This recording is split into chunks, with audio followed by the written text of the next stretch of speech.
Hello बच्चों, सारे बच्चे कैसे हैं। आज देखो मैं तुम्हारे लिए एक इंग्लिश की वीडियो बना रहा हूँ जो तुम्हारे लिए बहुत ही इम्पोर्टेंट साबित होने वाली है। इसमें सारे क्वेश्चंस हम करेंगे, एक बार रिवीजन करेंगे लिटरेचर की, जिसमें 2-3 पोएम्स हैं और 4-5 चैप्टर जो से होते हैं वो हम डिस्कस करेंगे इस पर। तो ये एक शॉर्ट वीडियो है, शॉर्ट रिव्यू है, और इसमें ना लैंग्वेज भी बड़ी आसान लिखी हुई है। जिन बच्चों ने बिल्कुल भी तैयारी नहीं करी है वो इसको पढ़ देंगे अगर, तो आराम से वो पेपर में लिटरेचर कर देंगे, अपना लिटरेचर का जो पोर्शन आना है आपको। तो काफ़ी अच्छी वीडियो बनने वाली है ये, इसको एंड तक देखना और सारे क्वेश्चंस की, सारे चैप्टर्स की कहानी भी कवर हो जाएगी और आपके पेपर की थोड़ी तैयारी भी हो जाएगी, ठीक है ना। और ये देखो, सबसे पहले पोएम मैं आपको दिखा रहा हूँ, अमांडा की पोएम है। अमांडा पोएम पढ़ी थी, रॉबिन क्लीन की पोएम है। तो अमांडा ने एक छोटी लड़की है जो यानी कि जो सा ना 8-9 साल की है, और यानी कि जो सा आता है क्या, उसकी मम्मी उसको बहुत डांटती है कैसी मम्मी है उसकी, नेगिंग वुमन है। नेगिंग वुमन का मतलब क्या होता है, जो हमेशा डांटती रहती हो, टोकती रहती हो। लेकिन जो अमांडा है ना, उसकी सुनती नहीं है। अमांडा सोचती है मैं काश मरमेड होती, all alone in the green sea. इस दुनिया में मैं अकेली होती, मरमेड होती, ग्रीन समुद्रों में अचानक आराम से तैरती। और silence is described as golden in the poem. इसमें बोला गया कि साइलेंस ना गोल्डन है। तो साइलेंस गोल्डन क्यों है? क्योंकि देखो, हर कोई डांटता रहता हो, लड़ता रहता हो, आपको टोकता रहता हो, तो this type of life is not good. कि साइलेंस जो होता है ना, वो उसको गोल्डन बोला गया है। तो इससे अमांडा बिल्कुल चुप है, कोई जवाब नहीं दे रही, वो अपनी कल्पनाओं में खोई हुई है। She want to walk freely in the street and play dust with bare feet. नंगे पाँव वो स्ट्रीट में खेलना चाहती है, मूव करना चाहती है और डस्ट में खेलना चाहती है। She imagine herself to be Rapunzel. वो अपने आप को रेपुंजल इमेजिन करती है, living alone in that tower. जो एक रेपुंजल जो उनसे होती है, एक परी है जो अलोन टावर में रहती है, लोनली टावर में रहती है। Amanda does not like her mother giving her too many instruction. Amanda को बिल्कुल पसंद नहीं आता कि उसकी मदर ना उसको इंस्ट्रक्शन देती रहे। Amanda was told not to eat chocolate as she has acne. उसको बोलती है चॉकलेट मत खाओ, तुम्हें एक्ने हो जाएगा। Speaker, her mother ask Amanda not to bite her nail, clean her room, put her shoes away. तो Amanda is lost in own thought and pay no tension. और वो चुप रहती है और कोई टेंशन नहीं देती, अपनी इमेजिनेशन में रहती है। तो इस पोएम का देखो सेंट्रल मैसेज क्या है कि too much control and too many instruction are hated by the children. Too much control and too many instructions are hated by children. मतलब बच्चों को बहुत ज़्यादा कंट्रोल, बहुत ज़्यादा इंस्ट्रक्शन पसंद नहीं आती है। तो अब इसके देखो छोटे छोटे क्वेश्चन और बड़े सिंपल शब्दों में लिखे हुए। तो ये एक बार पढ़ने देखो। What does she imagine herself to be. वो क्या इमेजिन करती है अपने आप को? एन ऑर्फन, ठीक है, एंड रेपुंजल, मरमेड। वो इमेजिन करती है कि मैं मरमेड बन जाऊँ, कभी कहते मैं ऑर्फन बन जाऊँ, कभी कहते मैं रेपुंजल बन जाऊँ। हाउ साइलेंस को कैसे डिस्क्राइब किया है? Silence described as golden in the poem, कि शांत रहना, शांत माहौल लाइफ में ज़्यादा इंपॉर्टेंट होता है। इसलिए साइलेंस को क्या बोला गया? गोल्डन बोला गया। वैसा माहौल क्रिएट करो जहाँ बहुत लोग शोर मचा रहे हो, वहाँ कोई भी काम ढंग से नहीं होगा, ठीक है। इसे साइलेंस को गोल्डन बोला गया है। अच्छा, what could Amanda do if she were mermaid? कहता if Amanda were a mermaid she would be in green sea living in peaceful life. Green sea में रहती और पीसफुल लाइफ जीती, है ना। Name the literary device use in the line stop that slouching and sit up straight. तो उसकी mother डांटती है, स्लाउचिंग बंद करो, सीधे बैठो। तो ये एलिट्रेशन है, क्या कहते हैं इसको? तो एक लिटरेरी डिवाइस होती है एलिटरेशन।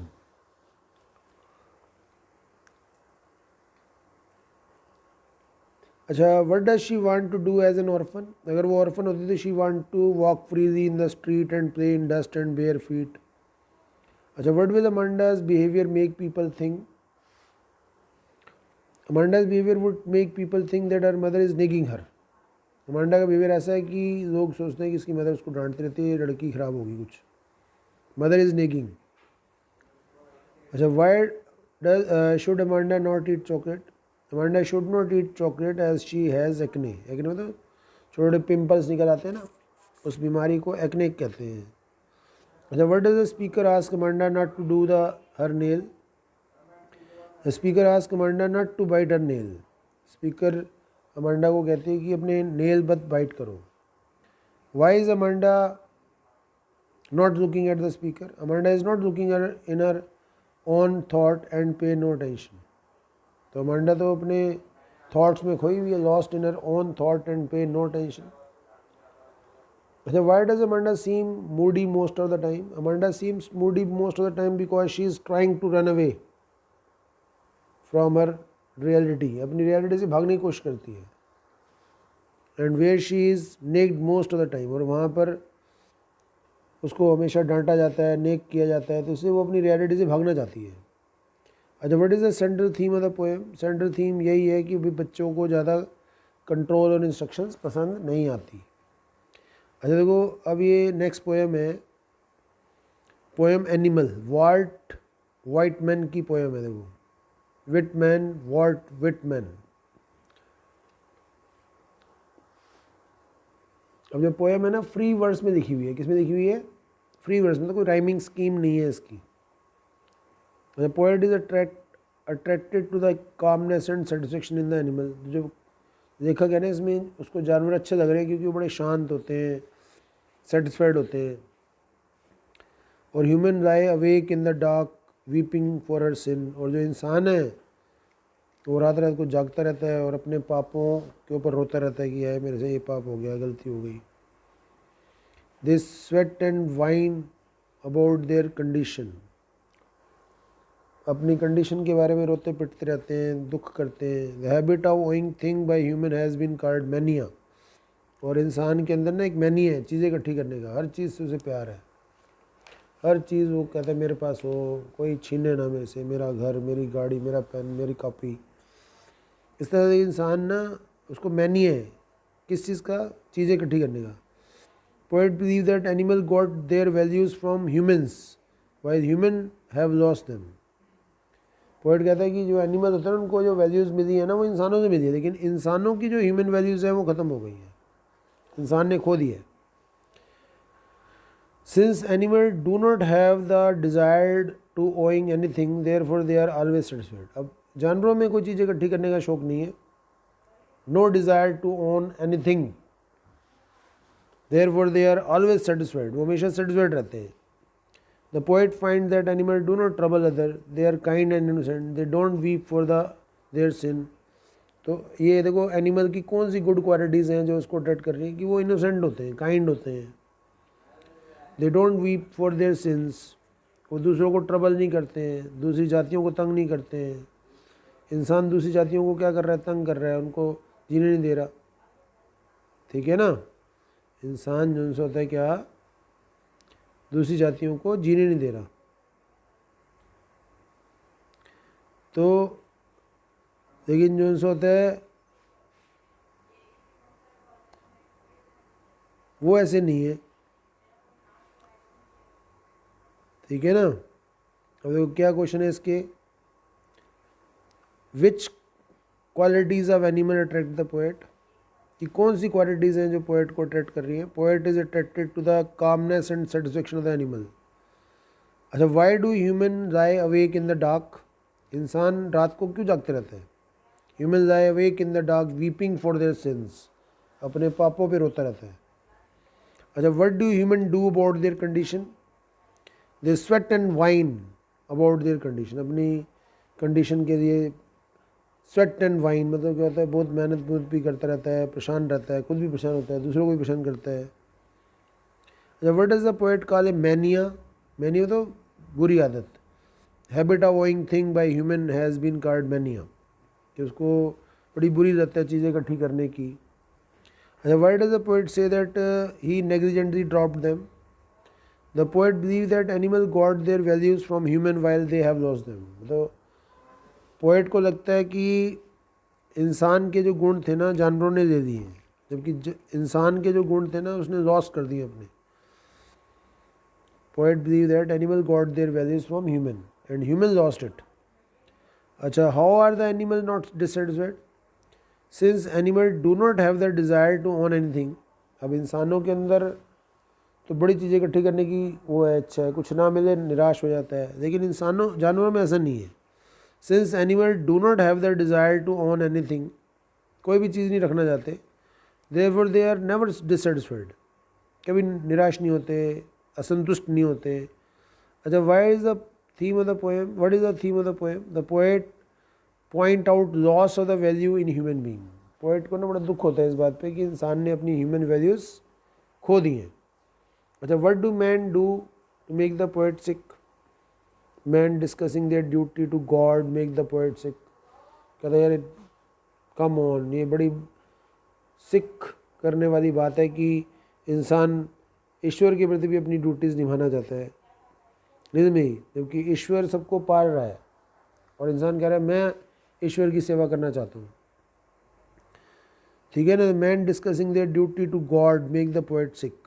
अच्छा, what is the attitude of animal toward their sin?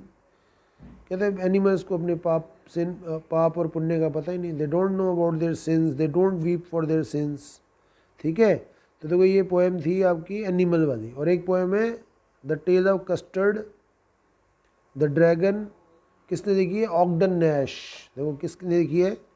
The tale of custard the dragon, the tale of custard the dragon, Ogden Nash ने लिखी है। किसने लिखी है? Ogden Nash. तो देखो इसमें क्या बताया, मेन कैरेक्टर कौन से? बेलिंडा एक गर्ल है जिसने सारे जानवर पाले हुए हैं। ब्लैक किटन इंक है, ग्रे माउस ब्लिंक है, येलो डॉग मस्टर्ड है, और कॉवर्ड ड्रैगन कस्टर्ड है। ठीक है, जिसको ड्रपोक ड्रैगन बोलते हैं ना, वो कस्टर्ड है। येलो डॉग मस्टर्ड है, ग्रे माउस ब्लिंक है, और इंक ब्लिंक मस्टर्ड कस्टर्ड है, और बेलिंडा उनकी मालिक है। तो Belinda as a kitten, mouse and dog and a dragon, all thought themselves to be brave except dragon. सब अपने आप को कहते हैं हम बहादुर हैं, डिंगे हाँकते हैं। ठीक है, सिर्फ ड्रैगन को सब चढ़ाते हैं तू कमज़ोर है। वन से पायरेट अटैक देम, एक बार पायरेट आया था उन पर। पायरेट मतलब समुद्री डाकू होता है, उन पर अटैक कर देता है। Everyone except the dragon ran away and hid. सब भाग जाते हैं, बस ड्रैगन वहाँ रहता है। The dragon fought bravely and killed him. Dragon उससे लड़ता है और उसको मार देता है, पायरेट को। Everyone praise him but he didn't give up his cowardly ways. हर कोई इसकी तारीफ करता है, लेकिन वो बड़ा ना सबमिसिव है, बेचारा शरीफ है, और वो कभी भी अपने कॉवर्डली वेज नहीं छोड़ता। थीम क्या है? थीम यही है कि real test of the courage is during difficult times. मतलब साहस का जो टेस्ट होता है ना, वो मुश्किल वक्त में आता है। वैसे तो बड़ी बड़ी बातें कर लो घर बैठे जितनी मर्जी, लेकिन जब वास्तव में रियल टेस्ट आएगा तभी पता लगेगा साहस का। तो फिर बड़ी बड़ी बातें करते हैं हम, अब असली में पेपर देने जाना पड़ेगा, तो then we will find the courage of the students. ठीक है, तो ये देखो कहानी अच्छी है बेलिंडा की। तो बेलिंडा कहाँ रहती है? She is in the little white house near sea. अच्छा, who are the character in the poem? में पढ़ दिया। लिटिल गर्ल बेलिंडा है, लिटिल ब्लैक किटन इंक है, लिटिल ग्रे माउस ब्लिंक है, येलो डॉग मस्टर्ड है, कॉवर्ड ड्रैगन है, Custard. कहता है why did Belinda and other pet laugh at the dragon? Dragon पे क्यों हंसते हैं? The dragon always cried for the nice safe cage. क्योंकि वो ना कॉवर्डली बिहेव करता है, और always cried for the nice safe cage. अच्छा, why did Belinda cry for help? Belinda क्यों चिल्लाती है हेल्प के लिए? क्योंकि पायरेट अटैक देम, एक बार पायरेट उनको अटैक कर देते हैं ना। तो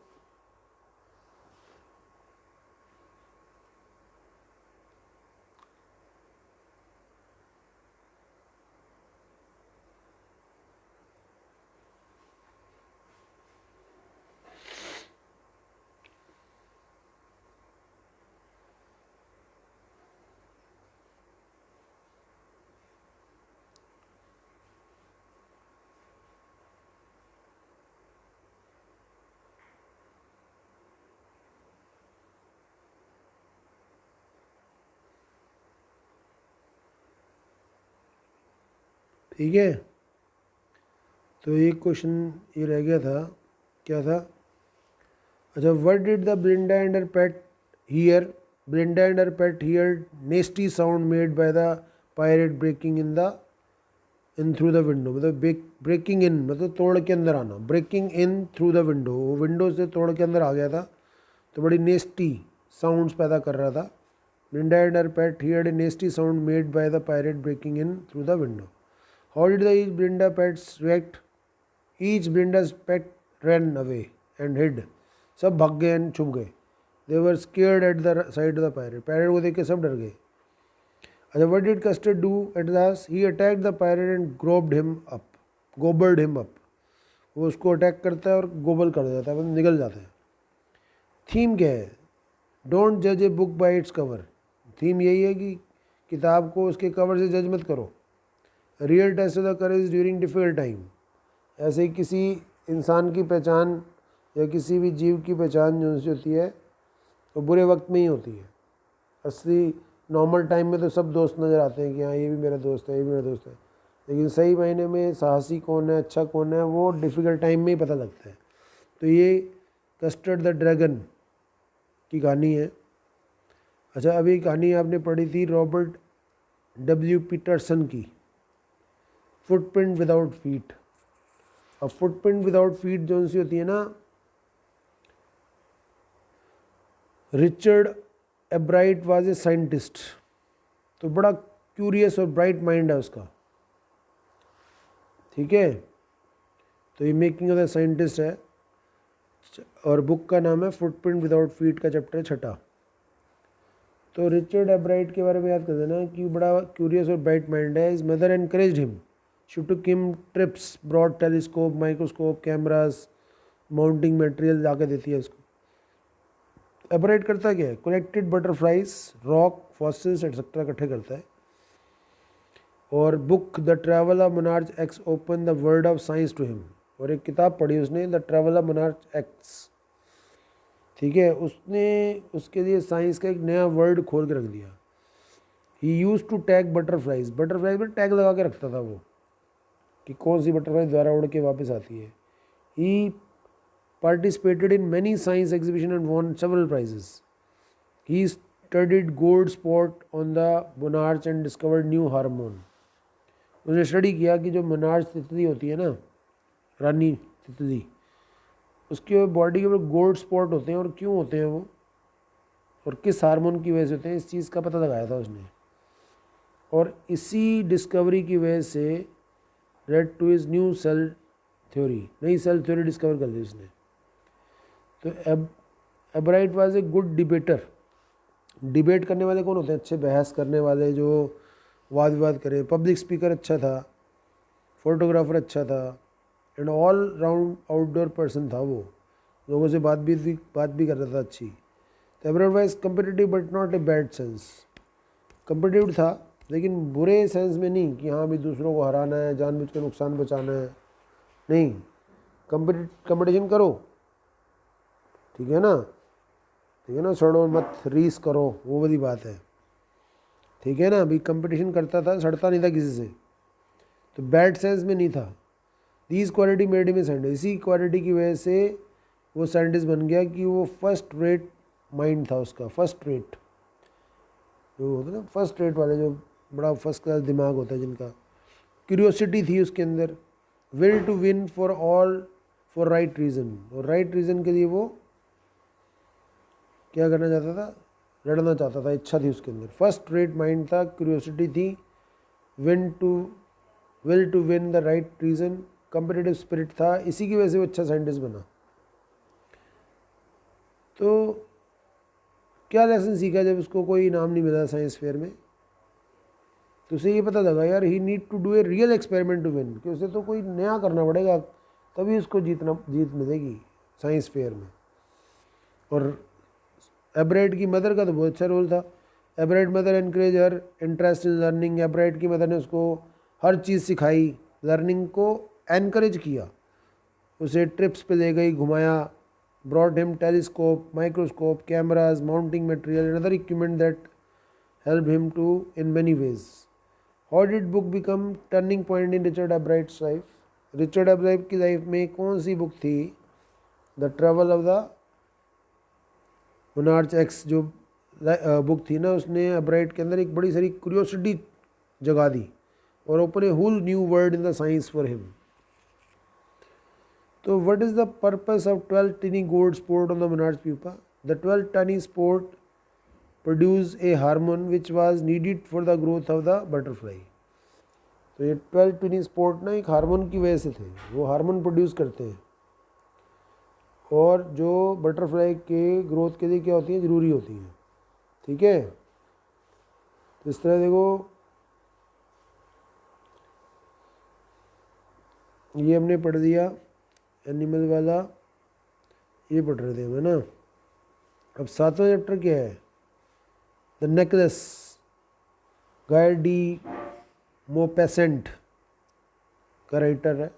अब इसमें आपको याद होगा कि मटिल्डा एक यंग पेटी गर्ल है, born in poor family, she was married to a clerk.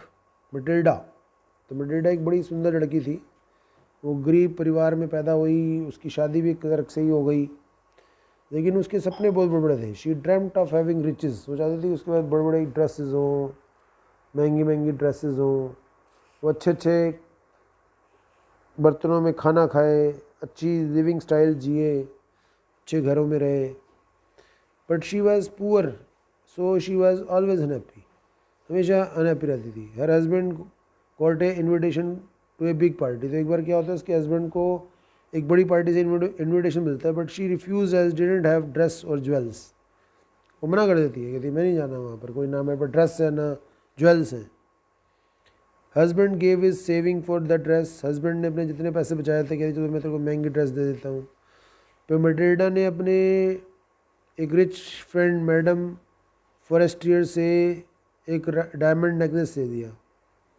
She looked beautiful and everyone praised her, जब वो पार्टी में गई तो बहुत सुंदर दिख रही थी और हर किसी ने उसकी तारीफ़ की कि भाई ये तो बहुत ही सुंदर दिख रही है ना।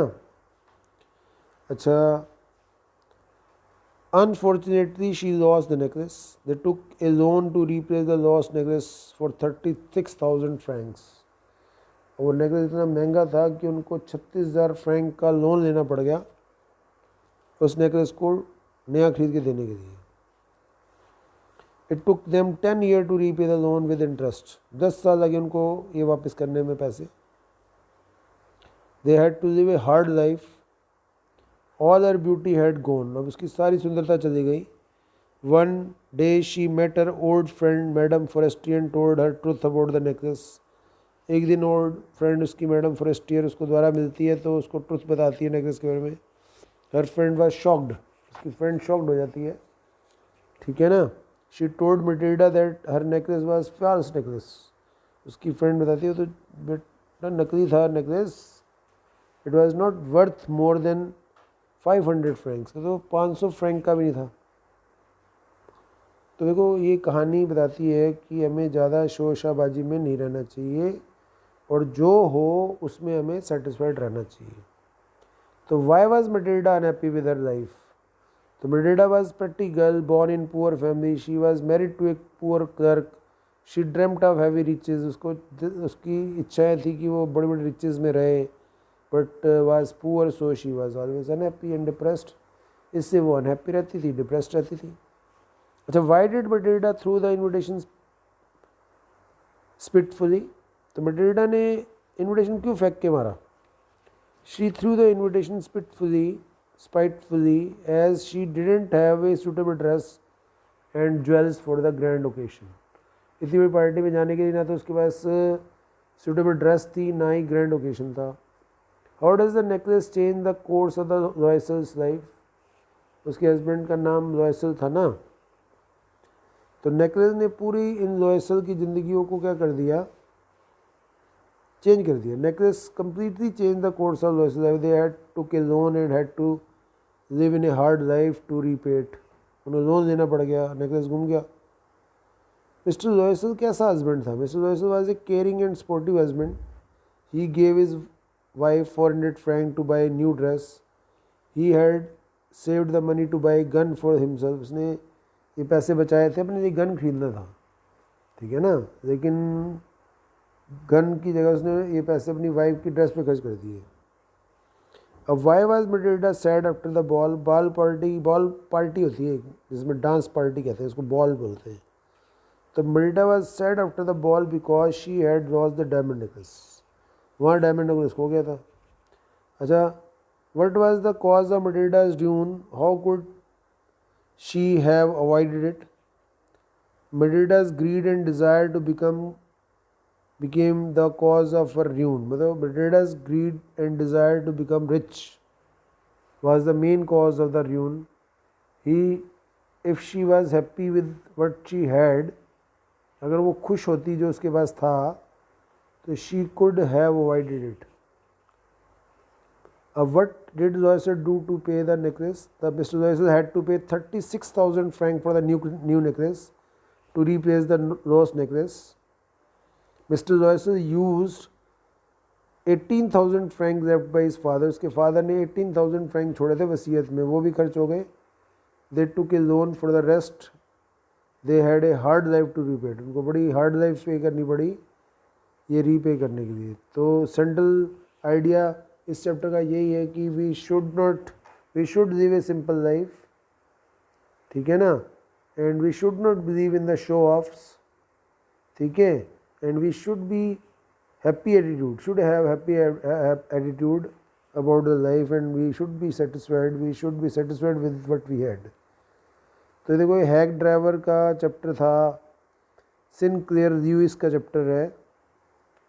ये देखो यंग लॉयर था, उसको अपनी जॉब पसंद नहीं थी, है ना, वो किसी लॉ फर्म में काम करता था। क्यों पसंद नहीं थी उसको अपनी जॉब? क्योंकि उसको ना बुरे बुरे अपराधियों के यहाँ जाना पड़ता था समन देने, नोटिस देने, और अपराधी उसको कई बार पीट भी देते थे। तो he had a serve a summon to Oliver Lutkin, भेजा गया उसको। न्यू मिलियन गांव था कोई, तो न्यू मिलियन, देखो न्यू मिलियन, उसको भेजा गया वहाँ पर क्या करने के लिए, समन जारी करने के लिए। समन, सर्व ए समन कोर्ट का ऑर्डर होता है किसी मुजरिम को नोटिस देने के लिए। Was happy to go to countryside, गाँव जा रहा था तो खुश था कि चलो गाँव जा रहा हूँ, गाँव के लोग तो सिंपल होते हैं। यंग लॉयर मेट ए हैक ड्राइवर बिल, स्टेशन पे उसको एक घोड़ा गाड़ी वाला मिल गया, हैक ड्राइवर, उसने अपना नाम बिल बताया। Hack driver very helpful, cheerful, open, warm and affectionate. अभी जो हैक ड्राइवर था बड़ा हेल्पफुल था, सर मैं ले जाऊँगा आपको, यहाँ आपको हो गया, मैं घुमा दूँगा, मैं उस बंदे को ढूंढ लूँगा। तो उसको लगा यार बड़ा ईमानदार बंदा है। Head driver helped the lawyer to find Oliver Lutkin at different places but could not find him. Oliver Lutkin को ढूंढने के लिए हैक ड्राइवर उसको कई जगह ले गया, लेकिन हर बार कहता अभी भी गया जी यहाँ से। Hack driver was doing his business and earning money from the lawyer. Hack driver तो अपनी टांगा चला रहा था, उसको पैसे दे रहा था उससे। Later the lawyer came to know that hack driver was Oliver himself. बाद में लॉयर को जब पता लगा कि जो हैक ड्राइवर था वही ओलिवर लिटकिन था, तो lawyer was befooled by the hack driver. इसमें चैप्टर में लॉयर को क्या कर दिया, बेवकूफ़ बना दिया। किसने?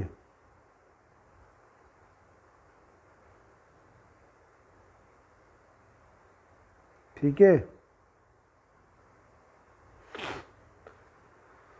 इसके बाद क्या था,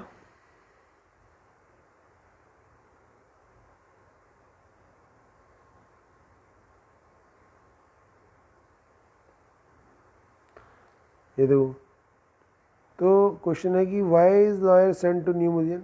lawyer was send New Mullion to serve summon, ठीक है, ओलिवर लुटकिन को समन देने क्या था। He thought it would be a beautiful countryside and was happy to go there.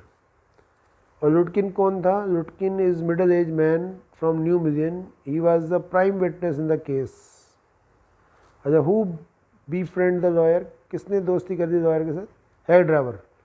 Hack driver befriend him, he take him to, कहाँ का ले गया था, गस्ट ऑफ बार्बर शॉप, कहता है यहाँ पर आता है लुटकिन बाल कटवाने। अच्छा, ग्रेज शॉप, पूल रूम में ले गया था, कहता है यहाँ पूल खेलने आता है। ही हिज होम, उसके घर तक ले गया। And to his mother's farmyard, and में उसके फार्म यार्ड में ले गया मदर के पास, लेकिन कहीं पर भी लुटकिन नहीं मिला। अच्छा, what does the hack driver say about Rutkin and his mother? Hack driver say that it is very difficult to catch Rutkin. He never repay his debt. कहता है वो बड़ा गंदा बंदा है, वो कभी अपने कर्जे नहीं चुकाता. He plays lot of poker खेलता है. His Oliver mother as terror. और वो बंदा हैक ड्राइवर कहता है कि यार ओलिवर की मदर तो और ख़तरनाक है, आतंक डरा देती है. She is about 9 feet tall and 4 feet thick.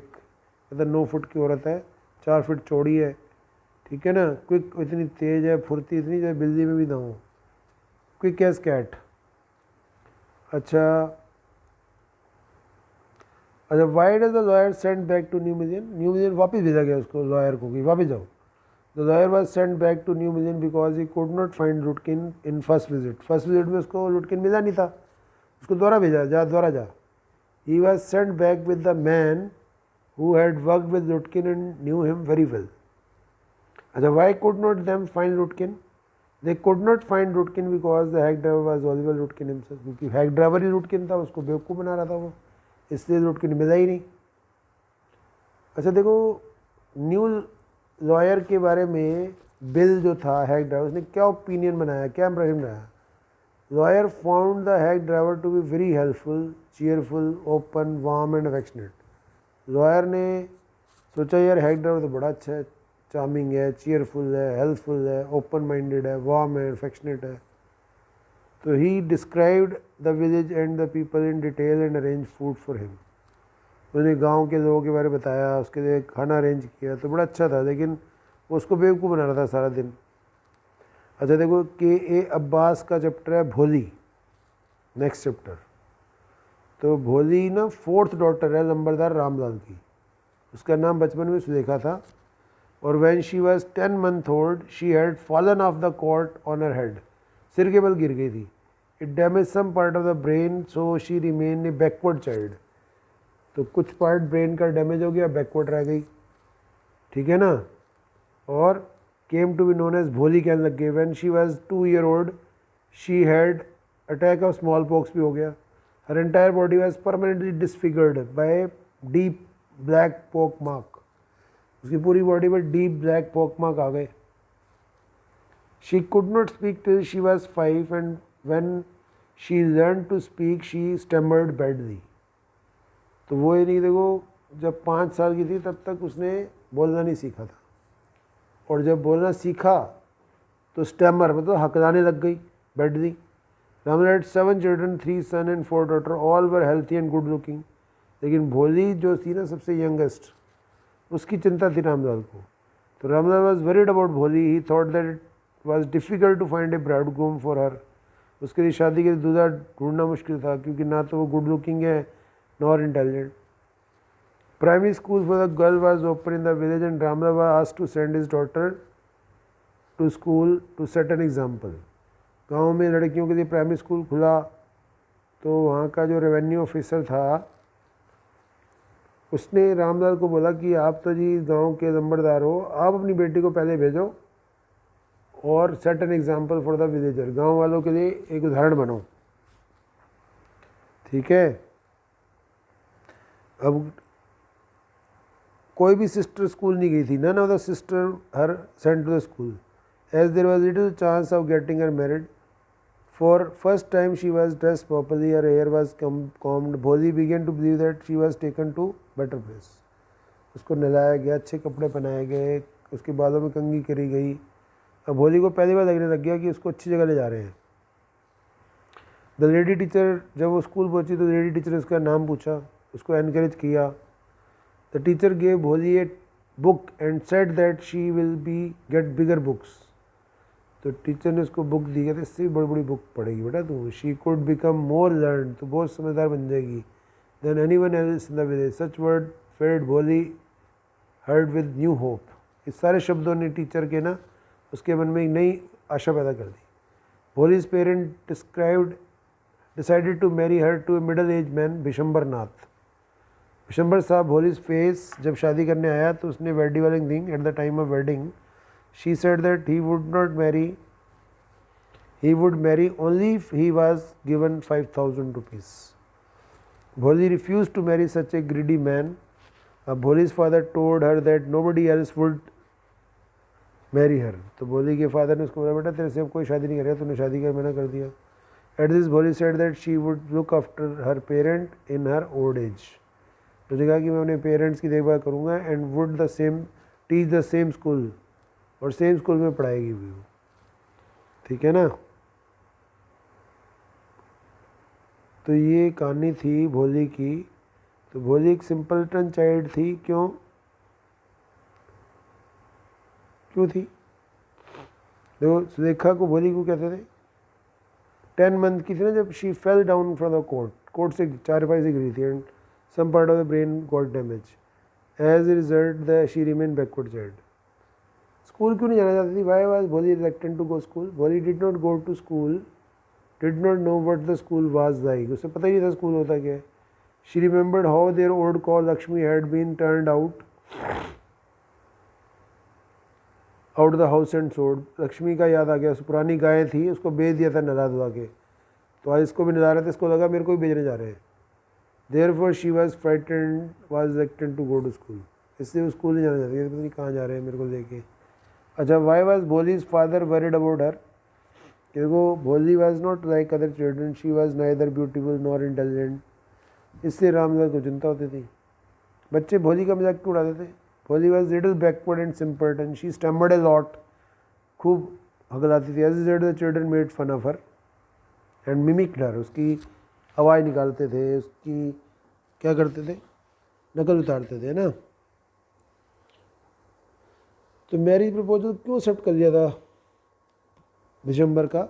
Bholi's parents accepted Vishambar marriage proposal as he was well to do person and had not ask for any dowry. पहले उसने कोई डोरी नहीं मांगी और वो अमीर आदमी भी था, और ससुर भी आते हैं, वो भोली के साथ शादी करने को तैयार हो गया था। अरे देखो भोली को लगा कि उसकी टीचर ना अलग है। Bholi had always been neglected by others. Bholi को हमेशा सबकी उन्होंने नेग्लेक्ट ही किया है। They made fun of her all the time, but she found her teacher to be loving, caring and polite. Her voice was calm and soothing. Teacher की आवाज़ भी बड़ी अच्छी शांत थी। She gave भोली a lot of encouragement. से भोली को काफ़ी encouragement मिली, इंस्पिरेशन मिली, which she was not getting from her family, जो उसके परिवार से उसको नहीं मिल रही थी। इससे टीचर को उसने बहुत पसंद किया। अच्छा, why did Bishambar's marriage with Bholi did not take place? Bishambar asked for 5,000 as dowry, so Bholi refused to marry a greedy man. देखो बच्चों, ये देखो काफ़ी सारे चैप्टर हमने डिस्कस कर लिए हैं आज की इस वीडियो में। अब इन क्वेश्चनों को ना बड़ा आसान और बड़े सिंपल वे में लिखा हुआ है। अब इन क्वेश्चनों को भी याद कर लोगे तो कुछ ना कुछ पेपर में अच्छा लिख ही आओगे। तो ये वीडियो ज़रूर देखना बच्चों। अगर मेरे चैनल को सब्सक्राइब नहीं किया तो सब्सक्राइब ज़रूर कर देना, और दूसरे बच्चों के साथ शेयर करोगे मेरी वीडियो को, तो इससे अच्छी बात नहीं हो सकती। उम्मीद है तुम्हें ये वीडियो पसंद आई होगी। Thank you very much. Next video में मिलता हूँ आपके साथ, ठीक है।